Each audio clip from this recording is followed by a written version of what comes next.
Pring kuning sungguh asik menyenangkan. Apa sliramu ra pirsa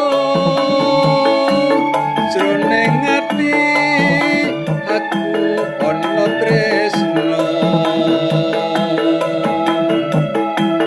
Apa sliramu ra krasa yen kangenku tanpa upama.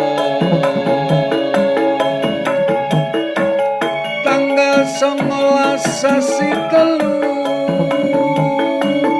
gawe kangen rasaning atiku.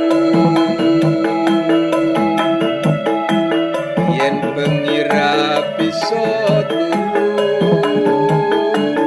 tansah kelingan sira wong ayu.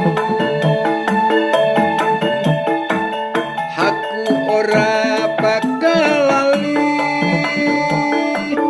nalika sliramu pamit bali. Udan terus sing jalari nganti aku ngenes roning ati.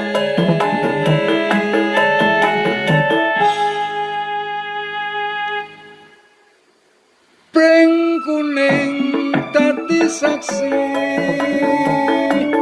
ana ngembak desa Purwosari.